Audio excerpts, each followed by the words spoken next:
Muy buenos días para todos. Mi nombre es Vanessa Beltrán. En este día te voy a hablar de las buenas prácticas de manufactura y de higiene y manipulación de alimentos.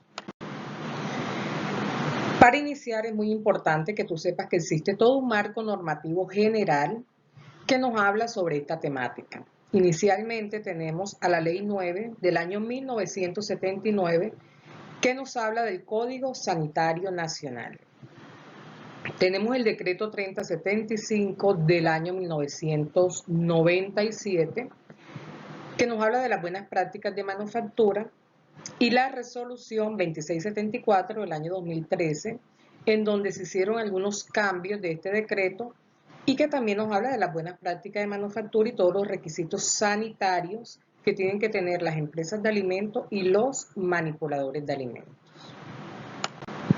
Es por eso que la legislación sanitaria vigente actualmente aquí en Colombia es la resolución 2674 del año 2013, el cual nos habla de las buenas prácticas de manufactura. ¿Y qué son estas buenas prácticas de manufactura o BPM? Son todos los principios básicos y prácticas generales de higiene en la manipulación, preparación, elaboración, envasado, almacenamiento, transporte y distribución de alimentos para consumo humano.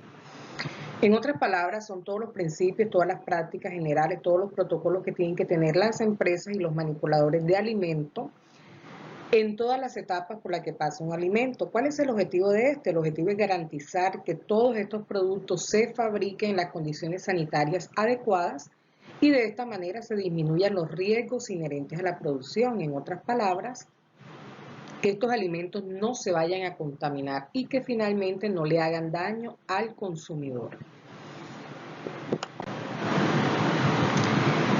A continuación estamos viendo la cadena de producción de alimentos, que son todas las etapas por las que pasa un alimento, desde la granja o desde el origen hasta la mesa. Si tú te das cuenta, el alimento pasa por diferentes etapas.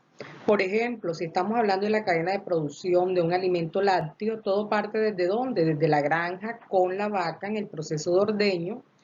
Luego de allí va a una planta de procesamiento en donde le realizan pues todos los procesos. De allí va a las plantas de almacenamiento. Luego los alimentos los distribuyen a otras empresas.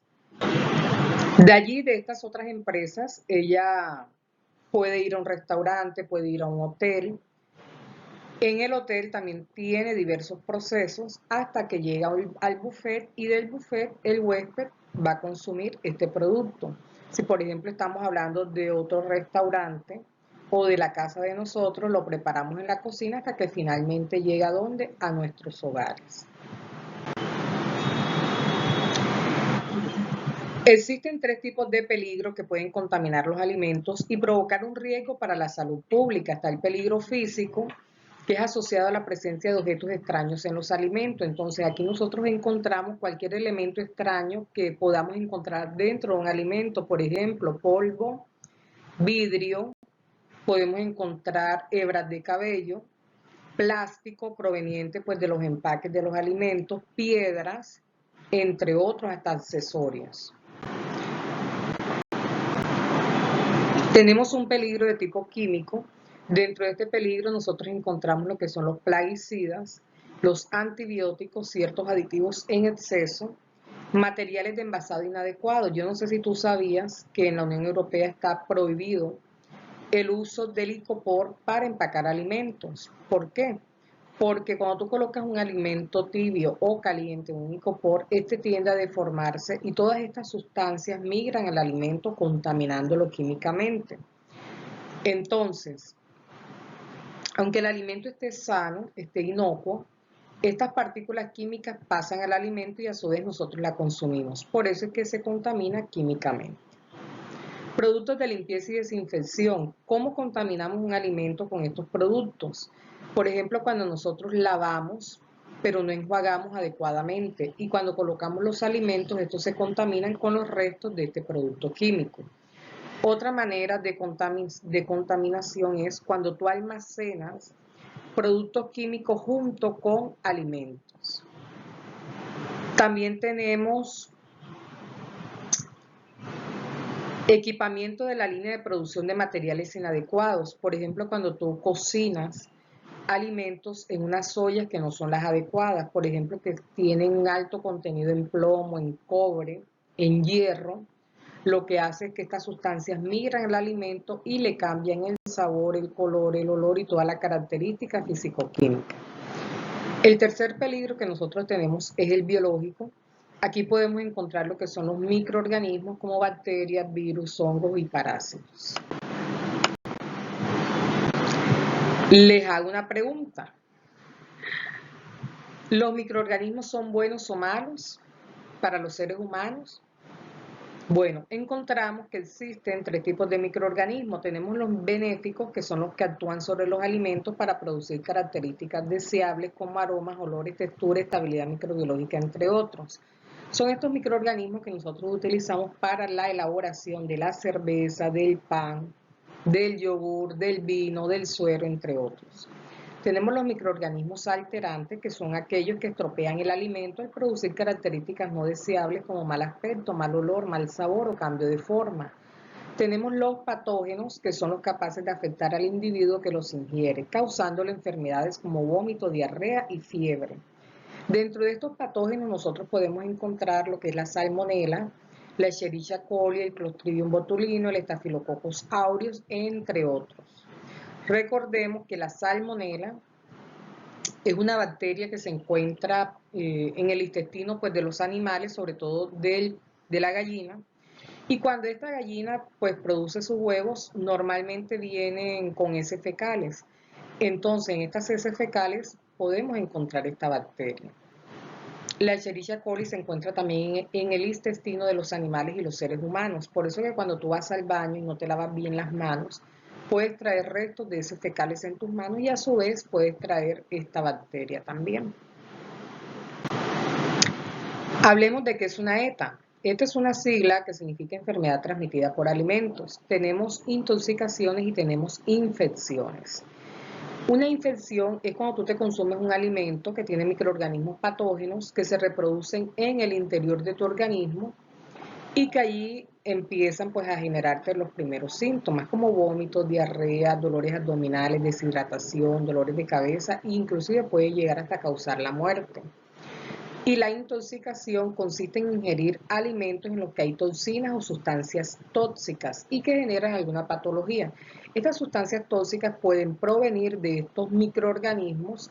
Hay algunas bacterias que producen estas toxinas, algunos microorganismos, pero también puede ser una toxina propia del alimento. Por ejemplo, no sé si ustedes conocen el caso del pez globo. El pez globo es un alimento muy apetecible, muy costoso, pero que también es muy riesgoso de consumir. ¿Por qué es riesgoso? Porque tiene una toxina de manera natural. Si este alimento no se manipula bien, si este alimento no se le elimina esa parte que es tóxica del pescado, la persona que se consuma cualquier miligramo, por muy pequeño que sea, le puede ocasionar hasta la muerte. Hablemos entonces de lo que es la contaminación cruzada. La contaminación cruzada es la transferencia de microorganismos como bacterias, virus y parásitos desde alimentos crudos o sin desinfectar hacia alimentos que están listos para el consumo humano. ¿Cómo ocurre esta contaminación cruzada? Puede ocurrir de tres maneras. Cuando un alimento es el que contamina otro alimento, por ejemplo, cuando colocas un alimento crudo al lado de uno cocido. La segunda forma es de persona-alimento. Esto quiere decir que es un manipulador de alimentos que está manipulando alimento crudo y luego no se lava las manos, no se las lava bien y manipula alimento pues ya listo para consumir. Tenemos una tercera forma y es de superficie alimento y esto ocurre cuando tú colocas en contacto una superficie que puede ser una tabla, un cuchillo, un plato, unas pinzas, entre otras, con un alimento crudo y luego manipulas en esos mismos utensilios, sin un previo lavado, alimentos cocidos. ¿Cuál es el utensilio de la cocina donde suelen encontrarse más bacterias y gérmenes nocivos para la salud? ¿Cuál será ese utensilio?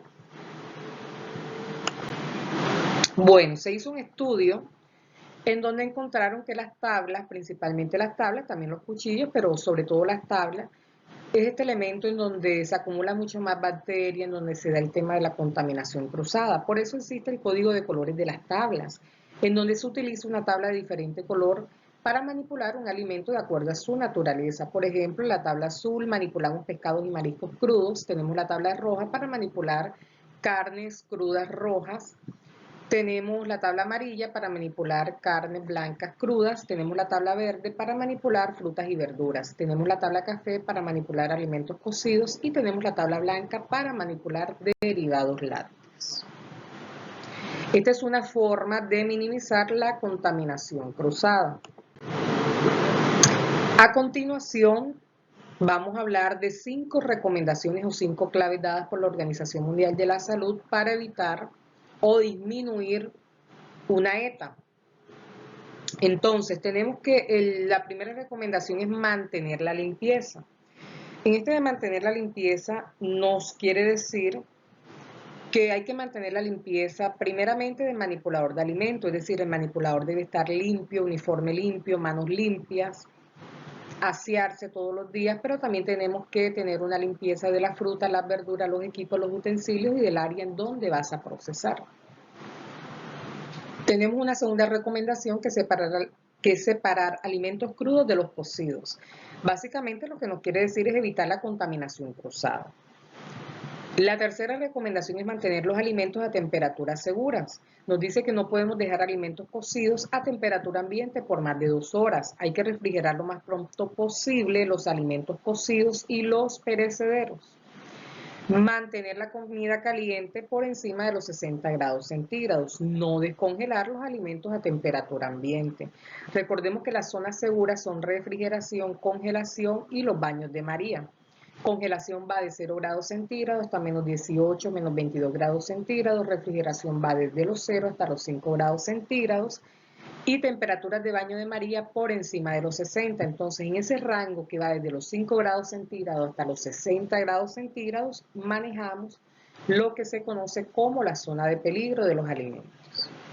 Tenemos una cuarta recomendación en donde nos dicen que hay que utilizar agua y materia prima segura. ¿Qué quiere decir esto? Que hay que utilizar agua tratada, agua potable en todos los procesos y comprar todas nuestras materias primas en lugares seguros, en lugares en donde también apliquen las buenas prácticas de manufactura.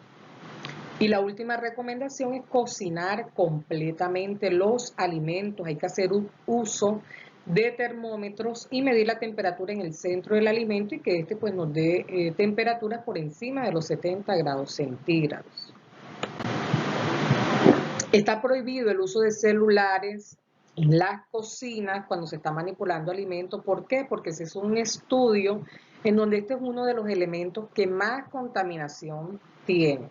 Se encontraron bacterias, se encontraron parásitos como Escherichia coli, Salmonella, Pseudomonas, Giardias y amebas. ¿Y esto a qué se debe? De que últimamente las personas ingresan al baño manipulando el celular.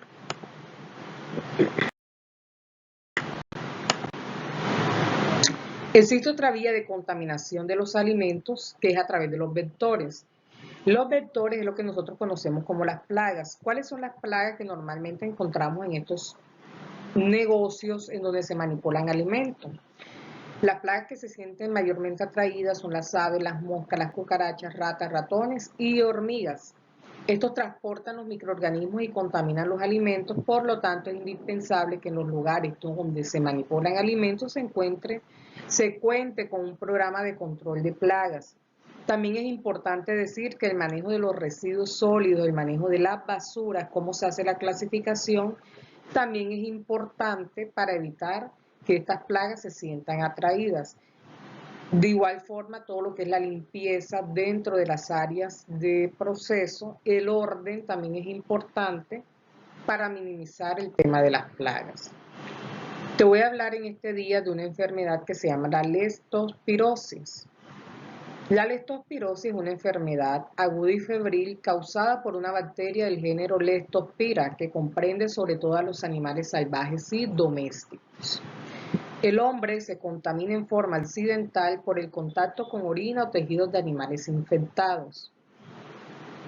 Los portadores más comunes pueden ser la vaca, el cerdo, el perro y el ratón. Las empresas de alimentos pues son muy atacadas por este tipo de plagas, los ratones, las ratas. por todo, precisamente porque se manejan alimentos y porque se generan residuos. Entonces hay que estar muy pendientes de estos animales que no ingresen a las áreas de proceso, que no ingresen a las empresas de alimentos. Por eso es que hay que contar con una empresa de control de plagas y nosotros también hacer acciones para evitar que estos ratones ingresen. Esta es una bacteria que se aloja en los conductos renales y es excretada por medio de la orina. Por eso que estos ratones, cuando pasan por las diferentes áreas, pueden orinar los alimentos, tanto las materias primas, las latas, las gaseosas y hasta los alimentos ya procesados, ya elaborados. Entonces, personas que se consumen un alimento contaminado con esta orina, pues le puede dar los siguientes síntomas: fiebre, conjuntivitis, anemia, brote o erupciones en la piel, malestar general, meningitis y cefalea, insuficiencia hepática, insuficiencia renal, inclusive hasta la muerte. Bueno, finalmente vamos a hablar de qué son los residuos. Los residuos sólidos es básicamente cómo se manejan las basuras o los desperdicios, todo lo que se genera en estos procesos en las empresas de alimentos. Entonces, los residuos sólidos constituyen aquellos materiales desechados tras su vida útil y que por lo general por sí solos carecen de valor económico. Se puede reutilizar y transformarlos en nuevas cosas con valor económico. La basura son residuos que no pueden aprovechar o reutilizar y transformar en un nuevo producto. No tienen valor comercial, requiere una adecuada disposición final y genera costos. Los residuos de alimentos son residuos biodegradables aprovechables que se utilizan para elaborar abono. Las pilas, los bombillos y los aerosoles son residuos peligrosos porque tienen tóxicos que contaminan el agua, el suelo, el aire, causan daño a los seres vivos. No se puede botar a la basura pues estos elementos, ya que las pilas deben ser entregadas en puntos de recolección. Para el año 2019 se sacó la resolución número 2184, en donde nos habla de los códigos de colores para la separación de residuos a nivel nacional. Tenemos 3 canecas, tenemos la caneca blanca, en donde vamos a colocar todos los residuos aprovechables, como el plástico, el cartón, el vidrio, el papel y los metales. Tenemos la caneca verde, en donde vamos a depositar lo que son los residuos orgánicos aprovechables, como restos de comidas y desechos agrícolas. Y tenemos la caneca negra, en donde vamos a depositar los residuos no aprovechables, como el papel higiénico, la servilleta, papeles y cartones contaminados con comida y papeles metalizados. ¿Qué vamos a hacer con el manejo del aceite usado? ¿Qué se hace con el aceite usado? No se puede vertir en los sifones, en el baño, en el inodoro, en la playa, en la carretera. El aceite usado se debe envasar en recipientes adecuados, se etiqueta de tal forma que se eviten derrames y vertimientos y se entrega a una empresa que le dé una disposición final. Hay que impedir que el aceite usado almacenado tenga contacto con otras sustancias o con residuos peligrosos. Bueno, chicos, chicas, compañeros, esta ha sido la capacitación por este día. Espero que hayan aprendido. Muchísimas gracias por su atención.